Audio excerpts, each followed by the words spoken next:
हुआ तो तथागत भगवान गौतम बुद्ध का जन्म स्थल पर आरएसएस के ब्राह्मण, बीजेपी के ब्राह्मण और नेपाल के ब्राह्मण लोग आपसी समझौता करके उस पर नाजायज कब्जा करना चाहते हैं और उसके लिए मुरारी बापू का इस्तेमाल कर रहे हैं। मुरारी बापू बैकवर्ड कास्ट का है मगर वो ब्राह्मणों का दलाल है, तो ब्राह्मण आगे नहीं आ रहे, दूसरों को आगे कर रहे हैं। ब्राह्मण जो है एक तो विदेशी है और विदेशी ब्राह्मणों ने अपने वर्चस्व को कायम करने के लिए वर्ण व्यवस्था बनाई, जाति व्यवस्था बनाई, छुआछूत का निर्माण किया, आदिवासियों को सेग्रीगेट किया, क्रिमिनल ट्राइब्स का निर्माण किया, महिलाओं की दास्ता का निर्माण किया। इतना सारा गंदा प्रोडक्ट विदेशी ब्राह्मणों ने किया। लगभग 12वीं या 14वीं शताब्दी तक भारत में बौद्ध धर्म था। बंगाल के पाल डायनेस्टी के लोग बहुत कड़ा संघर्ष ब्राह्मणों से कर रहे थे। गढ़वाल डायनेस्टी के जयचंद राजा भी बौद्ध विहार को बचा रहे थे और अंतिम तक लड़ रहे थे। और महाराष्ट्र का अगर इतिहास देखा जाए तो महाराष्ट्र में लगभग 14वीं शताब्दी तक महाराष्ट्र में बुद्ध धर्म का अस्तित्व था और कोंकण में इसके आर्कोलॉजिकल एविडेंस मिलते हैं।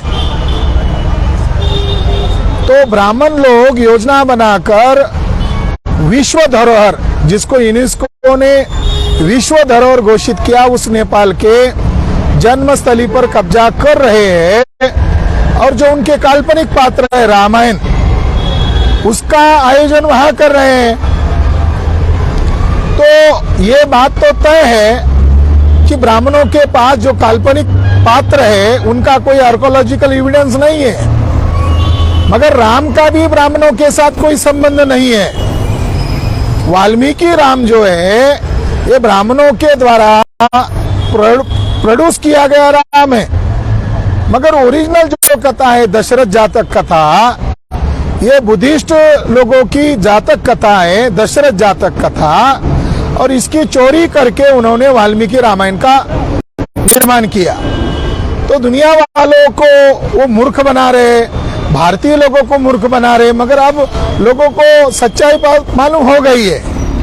इसके लिए इसके विरोध में नेपाल के लोग लगातार जो आंदोलन चला रहे हैं, उस आंदोलन को बुद्धिस्ट इंटरनेशनल नेटवर्क का जाहिर समर्थन है और भारत में भी यह आंदोलन आज से शुरू हो गया है। दूसरा मुद्दा है अजंता। अजंता गुफा के केव नंबर 26, उसका जो बाहरी हिस्सा था, ऊपरी हिस्सा था, तो ये तो आर्कोलॉजिकल सर्वे की नालायकी है कि वहां की कोई मूर्ति ऊपर से टूट जाती है तो नीचे गिर पड़ती है। तो ये टूटी हुई मूर्ति उनको मालूम थी, भारतीय पुरातत्व विभाग को, तो उन्होंने ये जानकारी आरएसएस बीजेपी के लोगों को दी। तो पिछले 6 महीने से उस मूर्ति को कैप्चर करके वहां केव नंबर 26 के नीचे होम हवन करने का, पूजा विधि करने का, और पूजा विधि करने का मतलब है वहां मंदिर बनाने की प्रक्रिया करने का अभियान अजंता जो यूनेस्को द्वारा वर्ल्ड हेरिटेज है उसके द्वारा किया। उस हेरिटेज पर ब्राह्मण लोग कर रहे थे। ये जानकारी वहां के एक सुरक्षा गार्ड को पता चली तो वो अपना ड्यूटी का फर्ज अदा किया और उसने उसका वीडियो बनाकर वो जो सिक्योरिटी कंपनी का जोशी है उसको दिया, अंकित जोशी और विशाल आनंद, और जो भारतीय पुरातत्व विभाग का जो रीजनल कार्यालय औरंगाबाद में उसको दिया। तो उसको बख्शिश देना चाहिए था, तो उन्होंने उसको वहां से नौकरी से ही निकाल दिया। तो इससे साफ जाहिर होता है कि भारतीय सर्वेक्षण विभाग अर्थात एएसआई की नीयत ठीक नहीं है। वो यूनेस्को के नियमों को भी धड़ल्ले से उड़ा रहे हैं। और भारतीय पुरातत्व सर्वेक्षण विभाग ब्राह्मणों के अधीन होने के कारण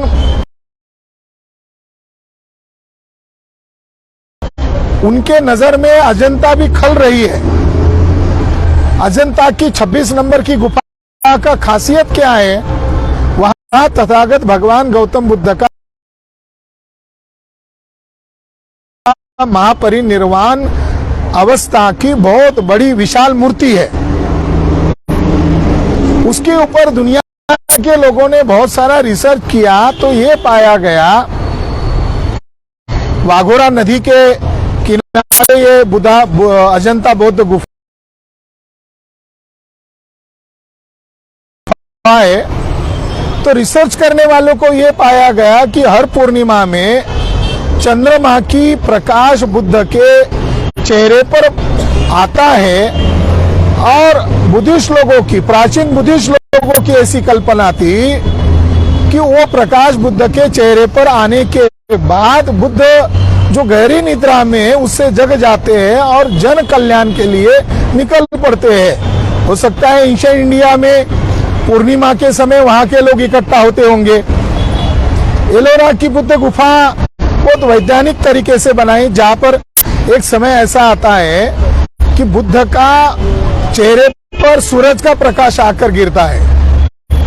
तो ये आश्चर्यजनक है। यहाँ की अजंता एलोरा गुफाएं वर्ल्ड हेरिटेज बेवजह नहीं है। वहाँ पेंटिंग्स है, वहाँ एंशिएंट इंडिया के लोगों का रहन सहन, उनका कल्चर, उनकी महान कलाकृति और चिन्ह और प्रतीकों के रूप में वहाँ प्रदर्शित बौद्ध तत्व ज्ञान भी है। उसको कैप्चर करना चाहते हैं, उसको विकृत करना चाहते हैं, उसके ऊपर कब्जा करना चाहते हैं। नालंदा विहार हो या महाबोधि महाविहार हो या भारत के तमाम जो अशोका के बुद्ध विहार है, धीरे धीरे ही ब्राह्मणों ने एक्वायर किए। थोड़ी सी जगह बनाते हैं, बाद में बुद्धिस्टों की पूजा पद्धति को उन्होंने स्वीकार किया। फिर लोगों को यह दिखाया कि बुद्ध की अंदर जाते वहां भी पूजा पद्धति वही है और यहाँ भी पूजा पद्धति यही है, तो वहां क्यों जाते, यहाँ आ जाओ। तो धीरे धीरे करके उन्होंने ऐसे ऐसे ही कब्जा किया है। यहाँ पूना डिस्ट्रिक्ट में हम बात कर रहे हैं। पूना डिस्ट्रिक्ट में जुन्नर बुद्ध गुफा है, ये एशियन बुद्ध गुफा है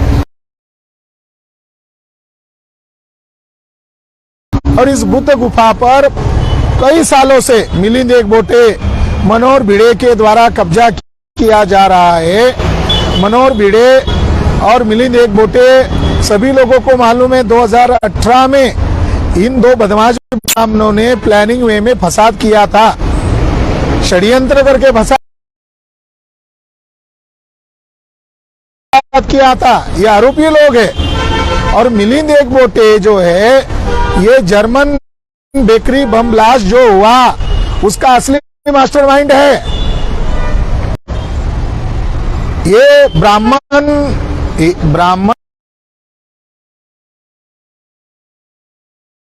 ही नहीं है, ये आतंकवादी ब्राह्मण है।